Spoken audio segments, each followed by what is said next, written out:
사랑하고 존경하는 김제 시민 여러분, 봉남, 황산, 금산, 신풍동, 나선거구 최승선 의원입니다. 먼저 5분 발언의 기회를 주신 존경하는 김영자 의장님을 비롯하여 선배, 동료 의원님들께 감사의 말씀을 드립니다. 그리고 시민의 삶의 질 향상을 위해 노력하고 계신 정성주 시장님과 공직자 여러분의 노고에도 깊은 감사의 말씀을 드립니다. 또한 수확을 앞둔 농민들과 소상공인 및 경제 인플레이션 등으로 고통받는 김제 시민들께 깊은 위로의 말씀을 드립니다. 오늘 본 의원은 도심권 고령자들의 행복한 삶의 질 향상을 위한 정주 여건 개선을 촉구하는 5분 발언을 하고자 이 자리에 섰습니다. 2022년도 7월 기준 김제시 인구는 8만 882명이고 65세 이상 인구수는 2만 7,094명으로 집계되어 전체 인구수 대비 33.5%를 차지하고 있습니다. 우리 김제시는 전국 초고령 평균인 17.6%보다 월등히 높을 뿐 아니라 전라북도 평균 22.8%보다도 높은 33.5%의 통계를 보이는 상황이며 김제시에 거주하고 있는 시민들의 평균 연령은 52.6세로 전국 평균보다 평균 44세보다 8.6세가 높을 뿐 아니라 전국 평균 46.5세보다도 6.1세가 높다는 통계를 보이고 있습니다. 바꿔서 말하면 우리 김제시가 타 시군보다 초고령 사회로 일찍 접어들었다는 방증이며 또한 우리 시의 초고령자의 예비적 잠재 계층인 장년층도 21,642명으로 전체 인구수 대비 26.8%를 차지하고 있어 더욱 빠르게 초고령 인구가 증가하고 있는 현실입니다. 우리 시의 고령자로 분류된 대다수의 노인분은 과거 농업으로 생계를 이어왔으며 오늘날 그분들이 내 고장을 지키고 있는 현실은 부정할 수 없을 것입니다. 우리 시는 급격한 고령화로 인한 지역 소멸위험, 개방화에 따른 농업 경쟁력 저하, 도농격차 심화 등을 극복하기 위해 많은 노력을 해왔습니다. 지난 7월에 우리 시와 농림축산부는 살고 싶은 농촌공간 조성을 위한 협약을 체결하여 국비 포함 총 596억 원의 농촌협약 사업비를 확보한 것은 고무적인 일이 아닐 수 없습니다. 이와 관련하여 국비 242억 5천만 원과 2026년까지 서부 생활권에 346억 5천만 원의 사업비를 투입하여 지역 주민들을 위한 농촌지역 정주여건 개선 사업으로 주민들의 삶의 질 향상이 높아질 것이라고 기대하고 있으며 또한 2025년까지 동부 생활권에도 국비를 포함하여 250억 원이 투입되어 농촌 공간 정비 사업이 진행될 예정이라고 알고 있습니다. 농촌 지역의 정주 여건 개선과 삶의 질 향상을 위해 지원과 노력을 아끼지 않는 시장님과 관계 공무원 여러분의 노고에 다시 한번 감사드립니다. 당연히 농촌 지역의 정주 여건 개선과 관련한 사업에 대해서 본 의원도 환영하고 지지하는 바입니다. 그러나 도심권에서의 삶의 터전을 짓고 계신 노인들을 비롯하여 사회적 약자들에 대한 정책 개발 및 지원 사업에도 귀 기울여 주실 것을 촉구하는 바입니다.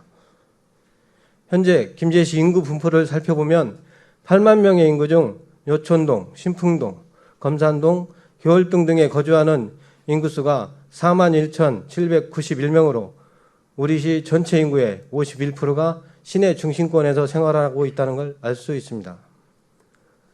시내 중심지에는 1,240세대가 넘는 대단위 아파트부터 30세대의 연립과 개인주택 등 밀집도가 높은 지역에서 생활하고 계신다는 것을 알 수 있습니다. 본 의원은 얼마 전 무더운 불볕더위 속에 한 아파트 경로당 밖에서 낡은 의자를 주워와 그늘 밑에서 연신 부채를 붙이고 계신 여러 명의 어르신과 마주한 바가 있습니다. 어르신들께서는 경로당에 들어가고 쉬고 싶어도 비좁아 들어갈 수도 없고 이렇게라도 그늘 밑에서 쉬고 있다고 하면서 무덥지만 말동무가 있어 위안으로 삼고 있다는 말씀을 듣고 본 의원이 확인한 아파트 경로당은 비좁은 공간에 남녀 어르신들이 함께 생활하고 계실 뿐 아니라 식당 등과 같은 편의시설은 아예 갖춰져 있지 않았습니다. 비단 여름뿐만 아니라 추운 겨울에도 이분들은 제대로 된 휴게 공간이 없어 휴식은 물론이고 건강마저 위협을 받는 실정임을 확인할 수 있었습니다. 매년 이분들은 무더위와 싸우고 추위를 이겨내고자 양지를 찾아 추위에 떨면서 지낼 것을 상상하니 참으로 안타까운 마음을 금할 수 없습니다.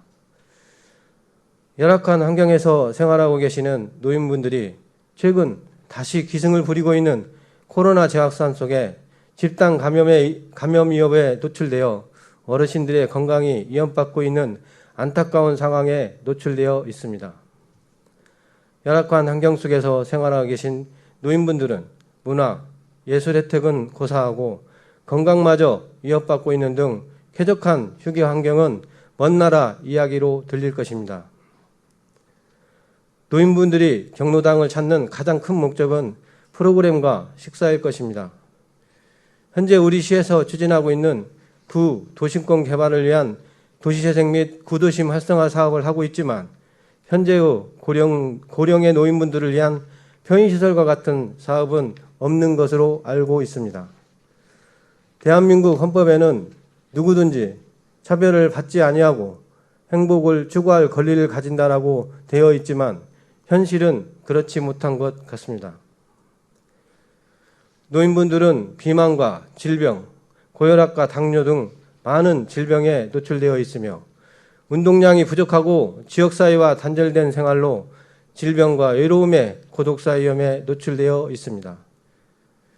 시골 지역의 경우 마을마다 마을회관과 경로당이 설치되어 있으며 넓은 공간과 쾌적한 환경 및 식당 등 부대시설까지 갖춘 공간에서 생활하고 있지만 시내의 아파트나 연립에서 생활하고 계신 노인분들 대다수는 휴게 공간은 물론이고 비좁은 공간의 경로당에서 남녀가 열악한 환경에서 생활하고 계셔 행복권과 건강권마저 위협당하고 있는 현실입니다. 존경하는 시장님, 집행부 공무원 여러분, 우리 시 시민 어느 한 사람도 소외당하고 차별받으면 안 될 것입니다. 이것은 본 의원과 시장님을 비롯하여 집행부 공무원들이 이 자리에 있는 이유일 것입니다. 본 의원이 앞에서 발언한 바와 같이 시내에서 거주하고 있다는 이유만으로 소외당하고 차별받는 시민들이 있지는 않은지 살펴봐 주시고 있다면 그분들을 위한 관심과 빈틈없는 지원 대책을 마련하여 주시길 촉구합니다. 고령자 및 사회적 약자들을 위한 지원 대책은 행복한 김제, 곧 살기 좋은 김제시로 기결될 것입니다. 이상으로 5분 발언을 마칩니다. 감사합니다.